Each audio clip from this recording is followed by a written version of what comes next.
Hi, welcome and welcome back. I hope you're doing well. I hope that you're enjoying your holiday season, whatever holidays you celebrate, however you're choosing to celebrate this year. I know that there's a lot going on. It's been a crazy year. I think a lot of people are just trying to look for some kind of encouragement in the midst of the holiday season. So hopefully you're finding encouragement in the way that you're choosing to celebrate, or if you're just relaxing and waiting for the new year to come around. At any rate, I am enjoying time this holiday season with family and friends, and I am treating myself very well. I wanted to talk to you specifically about loneliness and narcissistic families.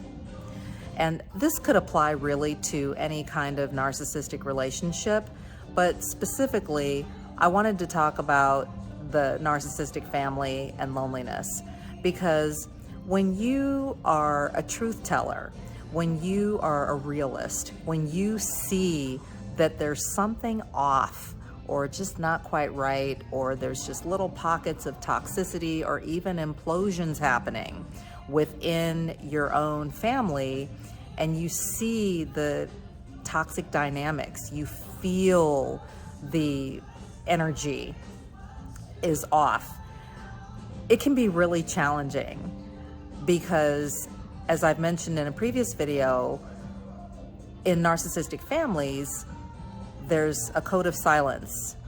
No one wants to address the big stinky elephant in the room. It's embarrassing, it's painful, it's shameful. Also, certain people may just feel like, oh my gosh, it's not worth my time or energy to even address this because I don't want to deal with backlash, or I don't want to be alienated or ostracized, or, you know, I've kind of gotten my butt handed to me by my family and it's just not worth my time or energy. I just don't even want to deal with it. And maybe just, some people may just be shut down. That could be you. Whatever your position is in all of that, the bottom line is that narcissistic families are very toxic, and a lot of times members of the family don't want to deal with the reality of the toxicity in the family.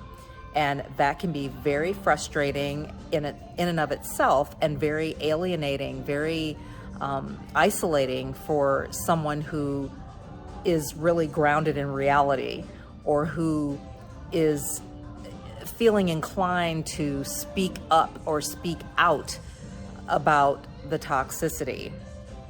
And as far as loneliness is concerned, it can feel very lonely if you're the only one, or if you are forced to distance yourself from toxic family members. And especially during the holidays, it can be very hard because everybody's gathering.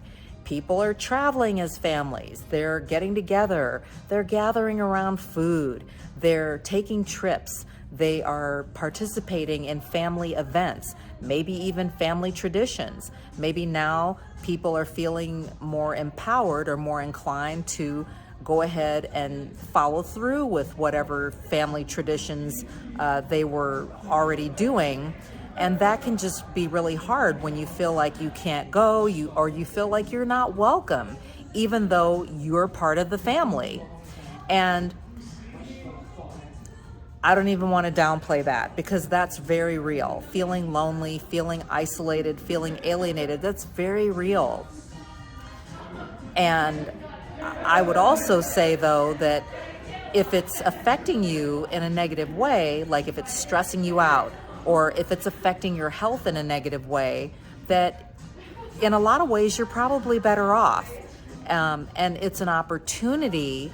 I think when you reframe it, you can look at it as an opportunity to address your health, to focus on yourself, to surround yourself with positive people, to do good things for yourself, to pour into yourself, mind, body, and spirit.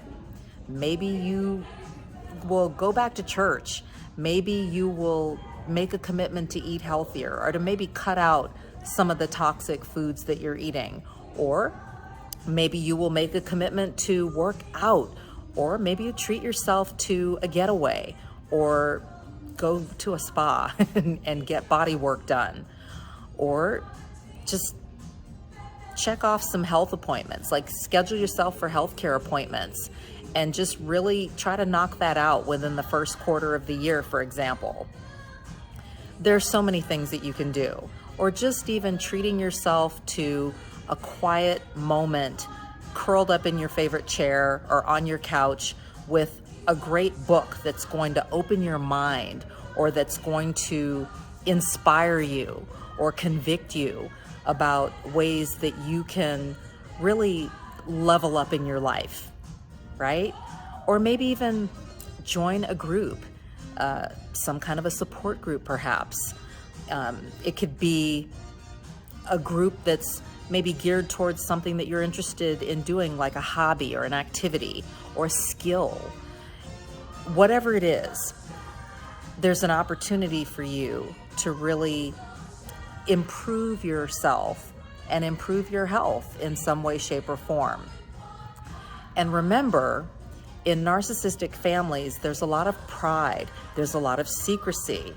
The secrecy is often because of the pride, not wanting to humble out and admit or acknowledge or even address the toxic behavior, the toxic dynamics, the pitting people against each other, the mind games, the hostile communication and intimidation tactics, the bullying tactics, the ganging up on someone who's not really falling in line with the way that certain people think that things should be.